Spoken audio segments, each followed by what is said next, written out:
Hello everyone, please join me in reading Genesis 18 through 20. And the Lord appeared to him by the oaks of Mamre, as he sat at the door of his tent in the heat of the day. He lifted up his eyes and looked, and behold, 3 men were standing in front of him. When he saw them, he ran from the tent door to meet them and bowed himself to the earth and said, O Lord, if I have found favor in your sight, do not pass by your servant. Let a little water be brought, and wash your feet, and rest yourselves under the tree, while I bring a morsel of bread, that you may refresh yourselves, and after that you may pass on, since you have come to your servant.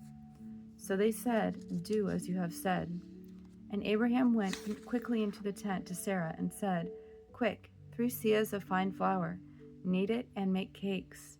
And Abraham ran to the herd and took a calf, tender and good, and gave it to a young man who prepared it quickly. Then he took curds and milk and the calf he had prepared and set it before them. And he stood by them under the tree while they ate. They said to him, Where is Sarah, your wife? And he said, She is in the tent. The Lord said, I will surely return to you about this time next year, and Sarah your wife shall have a son. And Sarah was listening at the tent door behind him. Now Abraham and Sarah were old, advanced in years. The way of women had ceased to be with Sarah. So Sarah laughed to herself, saying, After I am worn out, and my Lord is old, shall I have pleasure? The Lord said to Abraham, Why did Sarah laugh and say, Shall I indeed bear a child, now that I am old? Is anything too hard for the Lord? At the appointed time I will return to you, about this time next year, and Sarah will have a son. But Sarah denied it, saying, I did not laugh, for she was afraid. He said, No, but you did laugh. Then the men set out from there, and they looked down toward Sodom, and Abraham went with them to set them on their way. The Lord said, Shall I hide from Abraham what I am about to do, seeing that Abraham shall surely become a great and mighty nation, and all the nations of the earth shall be blessed in him? For I have chosen him, that he may command his children and his household after him to keep the way of the Lord by doing righteousness and justice, so that the Lord may bring to Abraham what he has promised him. Then the Lord said, Because the outcry against Sodom and Gomorrah is great, and their sin is very grave, I will go down to see whether they have done altogether according to the outcry that has come to me, and if not, I will know. Abraham intercedes for Sodom. So the men turned from there and went toward Sodom, but Abraham still stood before the Lord. Then Abraham drew near and said, Will you indeed sweep away the righteous with the wicked? Suppose there are 50 righteous within the city. Will you then sweep away the place and not spare it for the 50 righteous who are in it? Far be it from you to do such a thing, to put the righteous to death with the wicked, so that the righteous fare as the wicked. Far be that from you. Shall not the judge of all the earth do what is just? And the Lord said, If I find at Sodom 50 righteous in the city, I will spare the whole place for their sake. Abraham answered and said, Behold, I have undertaken to speak to the Lord, I, who am but dust and ashes. Suppose 5 of the 50 righteous are lacking. Will you destroy the whole city for lack of 5? And he said, I will not destroy it if I find 45 there. Again he spoke to him and said, Suppose 40 are found there. He answered, For the sake of 40 I will not do it. Then he said, Oh, let not the Lord be angry, and I will speak. Suppose 30 are found there. He answered, I will not do it if I find 30 there. He said, Behold, I have undertaken to speak to the Lord. Suppose 20 are found there. He answered, For the sake of 20 I will not destroy it. Then he said, Oh, let not the Lord be angry, and I will speak again but this once. Suppose 10 are found there. He answered, For the sake of 10 I will not destroy it. And the Lord went his way, when he had finished speaking to Abraham, and Abraham returned to his place. Chapter 19. God rescues Lot. The 2 angels came to Sodom in the evening, and Lot was sitting in the gate of Sodom. When Lot saw them, he rose to meet them, and bowed himself with his face to the earth, and said, My lords, please turn aside to your servant's house, and spend the night, and wash your feet. Then you may rise up early, and go on your way. They said, No, we will spend the night in the town square. But he pressed them strongly, so they turned aside to him, and entered his house. And he made them a feast, and baked unleavened bread, and they ate. But before they lay down, the men of the city, the men of Sodom, both young and old, all the people to the last man, surrounded the house. And they called to Lot, Where are the men who came to you tonight? Bring them out to us, that we may know them." Lot went out to the men at the entrance, shut the door after him, and said, "I beg you, my brothers, do not act so wickedly. Behold, I have 2 daughters who have not known any man. Let me bring them out to you, and you do to them as you please. Only do nothing to these men, for they have come under the shelter of my roof." But they said, "Stand back." And they said, "This fellow came to sojourn, and he has become the judge. Now we will deal with you worse than with them." Then they pressed hard against the man Lot, and drew near to break the door down. But the men reached out their hands, and brought Lot into the house with them, and shut the door.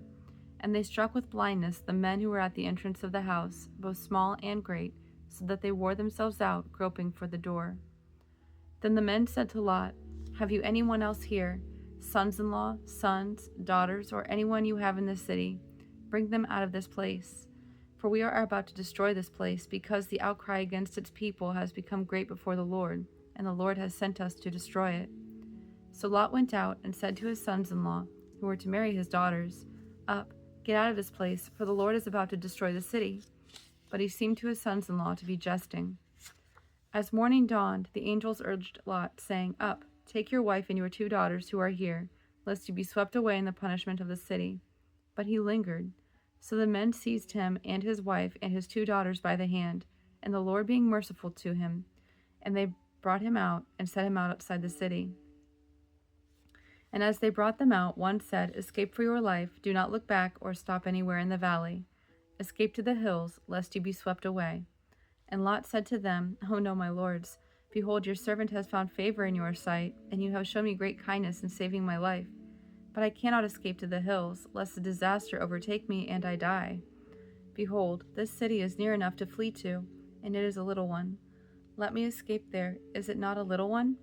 And my life will be saved." He said to him, "Behold, I grant you this favor also, that I will not overthrow the city of which you have spoken. Escape there quickly, for I can do nothing till you arrive there." Therefore the name of the city was called Zor. God destroys Sodom. The sun had risen on the earth when Lot came to Zor. Then the Lord rained on Sodom and Gomorrah sulfur and fire from the Lord out of heaven. And he overthrew those cities, and all the valley, and all the inhabitants of the cities, and what grew on the ground. But Lot's wife behind him looked back, and she became a pillar of salt. And Abraham went early in the morning to the place where he had stood before the Lord. And he looked down toward Sodom and Gomorrah, and toward all the land of the valley. And he looked, and behold, the smoke of the land went up like the smoke of a furnace. So it was that, when God destroyed the cities of the valley, God remembered Abraham, and sent Lot out of the midst of the overthrow, when he overthrew the cities in which Lot had lived. Lot and his daughters. Now Lot went up out of Zor, and lived in the hills with his 2 daughters, for he was afraid to live in Zor. So he lived in a cave with his 2 daughters. And the firstborn said to the younger, "Our father is old, and there is not a man on earth to come in to us after the manner of all the earth. Come, let us make our father drink wine, and we will lie with him, that we may preserve offspring from our father." So they made their father drink wine that night, and the firstborn went in and lay with her father. He did not know when she lay down or when she arose. The next day the firstborn said to the younger, "Behold, I lay last night with my father. Let us make him drink wine tonight also. Then you go in and lie with him, that we may preserve offspring from our father." So they made their father drink wine that night also. And the younger arose and lay with him, and he did not know when she lay down or when she arose. Thus both the daughters of Lot became pregnant by their father. The firstborn bore a son, and called his name Moab. He is the father of the Moabites to this day. The younger also bore a son, and called his name Ben-Ami. He is the father of the Ammonites today. Chapter 20. Abraham and Abimelech. From there, Abraham journeyed toward the territory of the Negeb, and lived between the Kadesh and Shur, and he sojourned in Gerar. And Abraham said of Sarah his wife, "She is my sister." And Abimelech, king of Gerar, sent and took Sarah. But God came to Abimelech in a dream by night, and said to him, "Behold, you are a dead man because of the woman whom you have taken, for she is a man's wife." Now Abimelech had not approached her. So he said, "Lord, will you kill an innocent people? Did he not himself say to me, 'She is my sister,' and she herself said, 'He is my brother'? In the integrity of my heart and the innocence of my hands I have done this." Then God said to him in the dream, "Yes, I know that you have done this in the integrity of your heart, and it was I who kept you from sinning against me. Therefore I did not let you touch her. Now then, return the man's wife, for he is a prophet, so that he will pray for you, and you shall live. But if you do not return her, know that you shall surely die, you and all who are yours." So Abimelech rose early in the morning, and called all his servants, and told them all these things. And the men were very much afraid. Then Abimelech called Abraham and said to him, "What have you done to us, and how have I sinned against you, that you have brought on me and my kingdom a great sin? You have done to me things that ought not to be done." And Abimelech said to Abraham, "What did you see that you did this thing?" Abraham said, "I did it because I thought, there is no fear of God at all in this place, and they will kill me because of my wife. Besides, she is indeed my sister, the daughter of my father, though not the daughter of my mother, and she became my wife. And when God caused me to wander from my father's house, I said to her, 'This is the kindness you must do me. At every place to which we come, say of me, he is my brother.' Then Abimelech took sheep and oxen, and male servants and female servants, and gave them to Abraham, and returned Sarah his wife to him. And Abimelech said, 'Behold, my land is before you, dwell where it pleases you.' To Sarah he said, 'Behold, I have given your brother 1,000 pieces of silver. It is a sign of your innocence in the eyes of all who are with you, and before everyone you are vindicated.' Then Abraham prayed to God, and God healed Abimelech, and also healed his wife and female slaves, so that they bore children. For the Lord had closed all the wombs of the house of Abimelech because of Sarah, Abraham's wife." Thank you for joining me. We'll see you again tomorrow.